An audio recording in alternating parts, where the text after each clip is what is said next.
ಶ್ವೇತಾ ಏನ್ ಮಾಡಕತ್ತಿ? ಪವಿ, ಈಗಿನ ಕಾಲದಾಗ ಒಬ್ರ ದುಡಿದ್ರ ನಡೆಯಂಗಿಲ್ಲ. ನೀ ದುಡಿತಿ ಇಲ್ಲ ಅಂತ ಹೇಳಾಕತ್ತಿಲ್ಲ, ನಮ್ಮ ಮಣ್ತನ ನಡಿತೈತಿ. ಆದ್ರೆ ನಮ್ಮ ಆಸೆ ಆಕಾಂಕ್ಷೆಗಳನ್ನ ಈಡೇರಿಸ್ಕೋಬೇಕಂದ್ರ ನಾನು ದುಡಿಯಬೇಕು. ನನಗೆ ಇಬ್ರು ಮಕ್ಕಳನ್ನ ಹಿಡ್ಕೊಂಡು ಹೊರಗೆ ಹೋಗಿ ದುಡಿಯಕ್ಕೆ ಆಗಂಗಿಲ್ಲ. ಅದಕ್ಕೆ ಈ ಲ್ಯಾಪ್ಟಾಪಿಗೆ ಏನ್ ಸಂಬಂಧ? ಗೂಗಲ್ ಒಳಗೆ ಹುಡುಕಾತೇನಿ ಯಾವ್ರ ಜಾಬ್ ಸಿಗ್ತವೇನ ಅಂತ ಹೇಳಿ. ಗೂಗಲ್ನಾಗ ಹುಡುಕಿದ್ರೆ ನಿನಗೇನು ಜೆನ್ಯೂನ್ ವರ್ಕ್ ಫ್ರಮ್ ಹೋಮ್ ಸಿಗ್ತೈತೆ ಅಂತ ಮಾಡಿ ಏನು? ಮತ್ತೇನ್ ಮಾಡ್ಲಿ ನಾನೀಗ? ಅದಕ್ಕೆ ನನ್ನ ಹತ್ರ ಒಂದು ಸೊಲ್ಯೂಷನ್ ಐತೆ ಹೇಳಿ. ಹಾ ಹೇಳ. HWS fortune marketing private limited ಅನ್ನೋ ಕಂಪ್ನಿ ನಿನಗೆ ವರ್ಕ್ ಫ್ರಮ್ ಹೋಮ್ ಕೊಡ್ತೈತಿ. ಅದು ಫುಲ್ ಟೈಮ್ ಮತ್ತು ಪಾರ್ಟ್ ಟೈಮ್.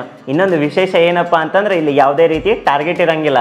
ಈ ಕಂಪ್ನಿ ಒಳಗೆ ವರ್ಕ್ ಮಾಡ್ಬೇಕಂದ್ರೆ ಲ್ಯಾಪ್ಟಾಪ್ ಬೇಕಂತೇನಿಲ್ಲ, ಆಂಡ್ರಾಯ್ಡ್ ಮೊಬೈಲ್ ಇದ್ರೆ ಸಾಕು. ನೀನೇ ಹೇಳಿದಿ ಫ್ರಾಡ್ ಅಂತ ಹೇಳಿ, ಬಟ್ ಇವ್ರನ್ನ ಹೆಂಗ್ ನಂಬಕ್ ಆಕೈತಿ? ಹೆಂಗ್ ನಂಬ್ಲ ಅಂದ್ರ ಇದು ಗೌರ್ಮೆಂಟ್ ಅಪ್ರೂವಲ್ ಕಂಪ್ನಿ ಐತಪ್ಪ, ಮತ್ತೆ ಇಲ್ಲಿ ವೀಕ್ಲಿ ಪೇಮೆಂಟ್ ಆಕೈತಿ. Wow, thank you so much Pavi. ನಾನು ಇವತ್ತು ಜಾಯ್ನ್ ಆಗ್ತೇನೆ. ನನ್ನಂಗ ಎಷ್ಟೋ ಹೆಣ್ಮಕ್ಳು ಮನೆ ಒಳಗೆ ಕೂತ ವರ್ಕ್ ಫ್ರಮ್ ಹೋಮ್ ಕೆಲಸನ ಮಾಡ್ಬೇಕಂತ ಹೇಳಿ ಕಾಯ್ತಿರ್ತಾರ.